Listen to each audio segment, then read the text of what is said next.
رجب المبارک کی 10 تاریخ ہے اور سورہ توبہ کی آیت نمبر 34 کے حوالے سے درس قرآن کا عنوان ہے زکوٰۃ نہ دینے کا انجام۔ اللہ رب العالمین نے فرمایا، اے وہ لوگوں جو ایمان لائے ہو، بے شک بہت سارے احبار یعنی یہودیوں کے علماء والرہبان اور عیسائیوں کے راہب عبادت گزار صوفی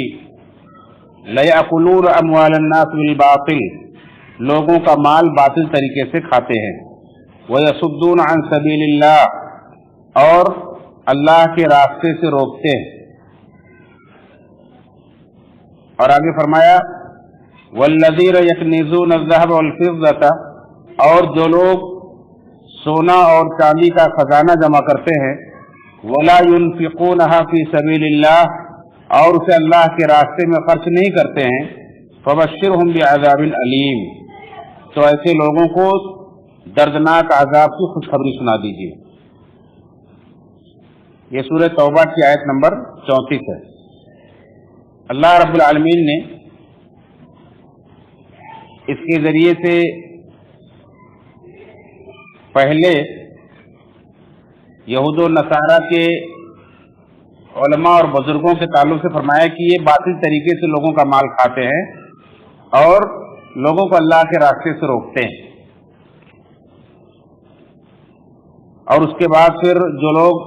سونا اور چاندی جمع کرتے ہیں اللہ کے راستے میں خرچ نہیں کرتے، ان کے تعلق سے بھی وہی سنائی کہ جو لوگ باطل طریقے سے کھاتے ہیں انہیں بھی، جو سونے چاندی خزانہ جمع کرتے ہیں اور اللہ کے راستے میں خرچ نہیں کرتے ہیں انہیں بھی، دونوں کو دردناک عذاب کی خبر سنا دیجیے۔ مخاطب اللہ رب العالمین نے اہل ایمان کو کیا ہے اور خبردار کیا ہے اہل کتاب کے علماء اور بزرگوں کے تعلق سے۔ اللہ کے نبی صلی اللہ علیہ وسلم کی آمد سے پہلے یہود کے علماء کی عرب کے اندر بڑی عزت تھی، بڑا مقام تھا، لوگ انہیں بڑی اہمیت دیتے تھے، تو یہ لوگ اس کا ناجائز فائدہ اٹھا کر کے طرح طرح سے لوگوں کا مال اینٹتے تھے،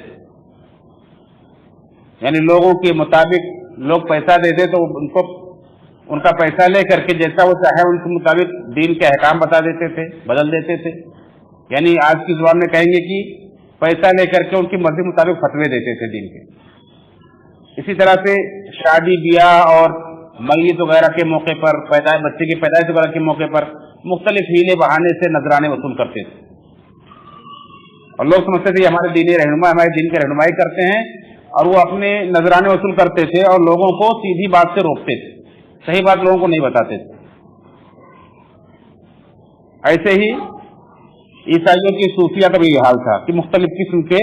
نذرانے لوگوں سے وصول کرتے تھے، ٹیکس وصول کرتے تھے۔ اس امت کے اندر بھی آپ دیکھیں گے تو ایسے برے علماء اور برے قسم کے صوفیہ عبادت گزار موجود ہیں جو لوگوں کا مال باطل طریقے سے کھاتے ہیں، اور یہ اللہ کے نبی صلی اللہ علیہ وسلم کی پیشین گوئی تھی۔ اللہ رب العالمین نے اس آیت کے ذریعے سے خبردار اسی لیے کیا ہے کہ یہ اس امت کے لوگ بچیں، کہ وہ اگر کھاتے تھے تو اللہ نے انہیں دردناک عذاب کی خبر سنائی، تو اگر تم ایسا کرو گے اے مومنو، اگر تم ایسا کرو گے تو تمہیں بھی وہی عذاب ہے۔ لیکن اللہ کے نبی صلی اللہ علیہ وسلم نے پیشن گوئی کی تھی کہ لَتَتَّبِعُنَّ سُنَنَ مَنْ كَانَ قَبْلَكُمْ شِبْرًا بِشِبْرٍ ذِرَاعًا بِذِرَاعٍ حَتَّى لَوْ دَخَلُوا جُحُرَ ضَبٍّ لَدَخَلْتُمُوهُ کہ تم اپنے سے پہلوں کے نقش قدم پر چلو گے، جیسے ایک بالش دوسرے بالش کے برابر ہوتا ہے، ایک ہاتھ دوسرے ہاتھ کے برابر ہوتا ہے، یہاں تک کہ اگر وہ کسی گوہ کے سوراخ میں داخل ہوئے ہوں گے تو تم بھی داخل ہوگے۔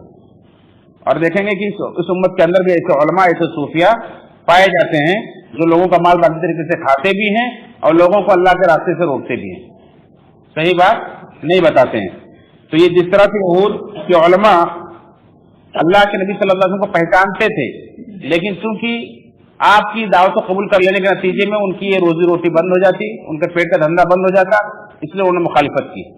آج بھی بہت سارے علماء ایسے ہیں اس امت کے اندر جو حق بات کو جانتے ہیں، قرآن و سنت کو جانتے ہیں، لیکن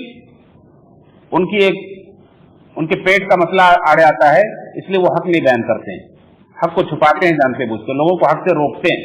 اور مختلف طریقے سے لوگوں کی پیدائش کے موقع پر، مرنے کے میت کے موقع پر اور مختلف رسم و رواج کو ایجاد کر کے جن کے اندر رکھے ہیں اس کے نام پر لوگوں سے نذرانے وصول کرتے ہیں. آپ دیکھتے ہیں کہ کس کس طرح سے لوگوں سے پیسے وصولتے ہیں. یہاں تک کہ لوگوں کو تعویذ گنڈے بانٹتے ہیں, نجات کے وظیفے اور نجات کے صحائف بھی بانٹتے ہیں, عہد نامہ اور کیا کیا نامہ لوگ نجات نامہ تک بانٹتے ہیں لوگ کہ تمہاری نجات ہو جائے گی, تمہیں جنت مل جائے گی, تمہاری بخشش ہو جائے گی. ایسے ایسے مختلف ہیلے سے لوگوں کو بانٹتے ہیں اور اس کے بعد کو بیچ کر کے کماتے ہیں. یہ تو خیر پہلے حصے کے تعلق سے چند باتیں تھیں جو ہمارے موضوع سے متعلق نہیں تھی, لیکن پھر بھی میں نے تذکرہ کر دیا. جو لوگ سونے اور چاندی خزانہ جمع کرتے ہیں ان کے تعلق سے اللہ نے فرمایا کہ وہ لوگ ان کے لیے بھی دردناک عذاب ہے. اور دردناک عذاب کیا ہے اس سے اگلی کی آیت دیکھیں گے, آیت نمبر 35. اس میں اللہ نے فرمایا کہ ان کے اس سونے اور چاندی کو جہنم کی آگ میں تپایا جائے گا اور اس سے ان کے چہروں کو, ان کی پیٹھوں کو, ان کے پہلوؤں کو داغا جائے گا اور کہا جائے گا کہ یہ ہے وہ تمہارا خزانہ جس کو تم اپنے لیے جمع کرتے تھے, تو آج اپنے خزانے کا مزہ چکھو. عبداللہ بن عمر رضی اللہ عنہ بیان فرماتے ہیں کہ یہ حکم زکوٰۃ کا حکم نازل ہونے سے پہلے تھا کہ مال جمع کرنے کی اجازت بالکل نہیں تھی, لیکن جب زکوٰۃ کا حکم نازل ہوا تو اس کے بعد سے اجازت ہو گئی کہ اب زکوٰۃ جو آدمی ادا کر دے اپنے مال کا تو اس کا مال پاک ہو جاتا ہے, تو اس کے بعد اپنے مال کو جمع کرے گا تو وہ خزانہ نہیں کہلائے گا,